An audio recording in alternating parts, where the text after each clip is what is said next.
जय श्री राम मित्रों। आज मैं आपको बताऊंगा कि हनुमान जी ने श्री राम जी की सौगंध खाकर उन्हें ही मारने की प्रतिज्ञा ले ली थी।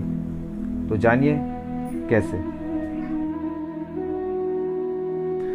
भगवान श्री राम के परम भक्त श्री हनुमान के बारे में तो सभी जानते हैं। ये भी जानते हैं कि दशरथ नंदन राम हनुमान के हृदय में बसते हैं। क्या आपको यह पता है कि एक बार पवनसुत हनुमान श्री राम जी से लड़ने पहुंच गए थे। हो सकता है यह सुनकर आपको हैरानी हो, लेकिन यह सत्य है और इस घटना का जिक्र श्री राम कथा में भी सुनने और पढ़ने को मिलता है। लेकिन इससे भी ज़्यादा हैरान करने वाली बात यह है कि पवनसुत जब श्री राम से लड़ने के लिए तैयार हुए तो उन्होंने सौगंध भी मर्यादा पुरुषोत्तम की ही ली। आइए जानते हैं कि ऐसा क्या हुआ था कि श्री राम के परम भक्त पवनसुत को उनसे युद्ध करना पड़ा। कथा मिलती है कि एक बार सुमेरु पर्वत पर सभी संतों की सभा का आयोजन हुआ। केवर्त देश के राजा सुकंत भी उसी सभा में सभी संतों का आशीर्वाद लेने जा रहे थे। रास्ते में उन्हें देवर्षि नारद मिले। राजा सुकंत ने उन्हें प्रणाम किया। इस पर श्री नारद जी ने उन्हें आशीर्वाद देकर यात्रा का प्रयोजन पूछा। राजा सुकंत ने उन्हें संत सभा के आयोजन की बात बताई। इस पर नारद मुनि ने कहा, अच्छा है, संतों की सभा में जरूर जाना चाहिए। ऐसा कहकर सुकंत को जाने का आदेश दिया।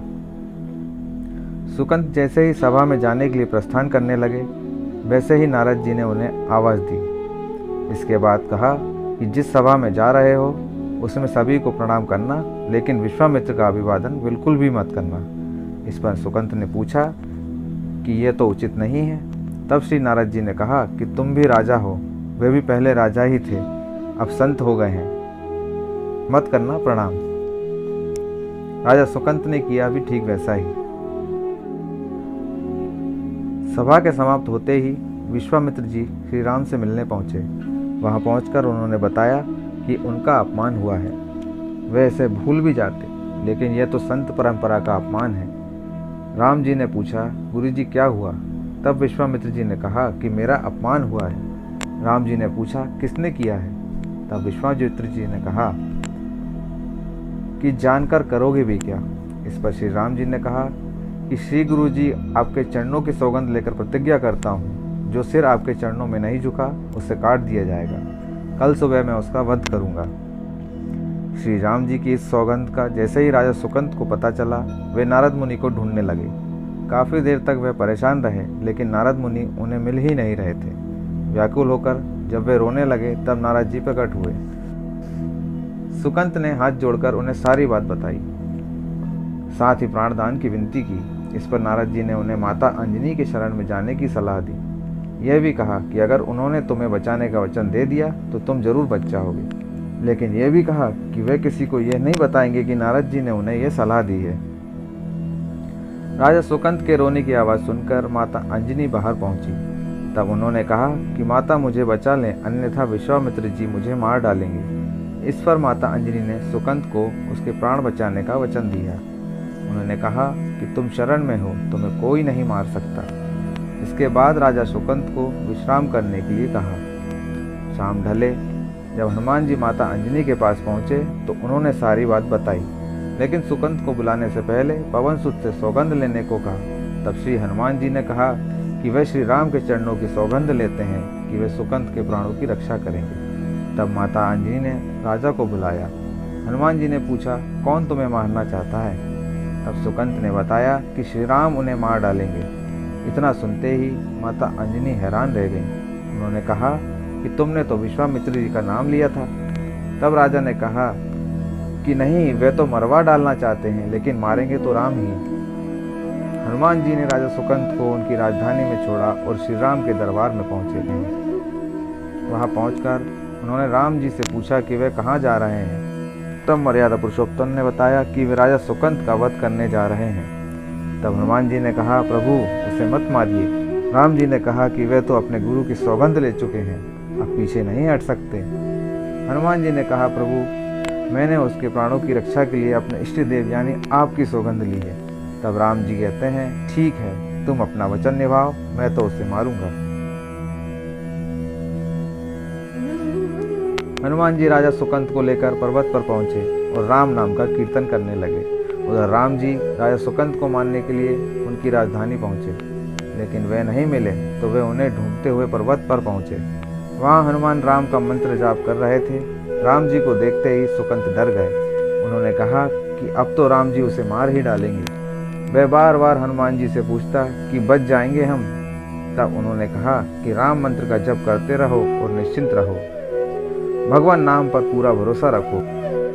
लेकिन वे काफ़ी डरे हुए थे, तो हनुमान जी ने सुकंत को राम नाम मंत्र के घेरे में बिठा दिया। इसके बाद राम नाम जपने लगे। राम जी ने राजा सुकंत को देखकर जब बाण चलाना शुरू किया तो वे राम नाम के मंत्र के आगे विफल हो जाते। राम जी हताश हो गए कि क्या करें। यह दृश्य देखकर श्री लक्ष्मण जी को लगा कि हनुमान जी भगवान राम को परेशान कर रहे हैं, तो उन्होंने स्वयं ही हनुमान जी पर बाण चला दिया। लेकिन ये क्या, उस बाण से पवनसुत की बजाय श्री राम मूर्छित हो गए। ये देखते ही लक्ष्मण जी दौड़ पड़े और देखते हैं कि बाण तो हनुमान जी पर चलाया था, लेकिन मूर्छित राम जी कैसे हो गए। तब उन्होंने देखा कि पवनसुत के हृदय में तो श्री राम बसते हैं। राम जी जैसे ही होश में आए वे हनुमान जी की ओर दौड़े। उन्होंने देखा कि उनकी छाती से रक्त बह रहा है। वे हनुमान जी का दर्द देख नहीं पा रहे थे। वे बार बार उनकी छाती पर हाथ रखते और आंखें बंद कर लेते। पवनसुत को होश आया तो उन्होंने देखा कि राम जी की आंखें बंद करके हनुमान जी की छाती पर बार बार हाथ रखते हैं, फिर हनुमान जी के सिर पर हाथ फेरते हैं। तब पवनसुत ने सुकंत को पीछे से निकाला और उसे अपनी गोद में बिठा लिया। तभी राम ने फिर से हनुमान जी के माथे पर हाथ फेरा, लेकिन इस बार पवनसुत की जगह राजा सुकंत थे। राम जी मुस्कुराए और हनुमान जी बोल उठे कि नाथ, अब तो आपने इनके सिर पर हाथ रख दिया है, अब तो सब कुछ आपके हाथ में है। इसकी मृत्यु भी और जीवन भी, आप ही सुकंत के जीवन की रक्षा करें। राम जी ने हनुमान जी से कहा कि जिसे तुम अपनी गोद में बिठा लो उसके सिर पर तो मुझे हाथ रखना ही पड़ेगा, लेकिन गुरु जी को क्या जवाब देंगे। तभी हनुमान जी को विश्वामित्र जी सामने से आते दिखाई पड़े। उन्होंने राजा सुकंत से कहा कि जाओ, तब प्रणाम नहीं किया तो क्या हुआ, अब कर लो। राजा ने दौड़कर विश्वामित्र जी का अभिवादन किया। वह भी प्रसन्न हो गए और बोले, राम इसे क्षमा कर दो। मैंने इसे क्षमा कर दिया क्योंकि संत का काम मिटाना नहीं बल्कि सुधारना होता है। यह भी सुधर गया है। उन्होंने सुकंत से पूछा कि संत का सम्मान न करने की सलाह तुम्हें किस कुसंग में मिली। राजा सुकंत विश्वामित्र जी से कुछ कहते हैं कि इससे पहले नारद मुनि प्रकट हो गए। उन्होंने सारी घटना कह सुनाई। तब विश्वामित्र जी ने पूछा कि नारद, तुमने ऐसी सलाह क्यों दी। तब नारद जी ने कहा, अक्सर ये लोग मुझसे पूछते थे कि राम बड़े या राम का नाम बड़ा। मैंने सोचा कि क्यों ना कोई लीला हो जाए कि लोग अपने आप ही समझ लें कि भगवान से अधिक भगवान के नाम की महिमा है। इसी प्रकार की और भी रोचक और अद्भुत कहानियों के लिए हमारे चैनल को सब्सक्राइब करिए, लाइक करिए और कमेंट्स में जय श्री राम लिखना ना भूलें।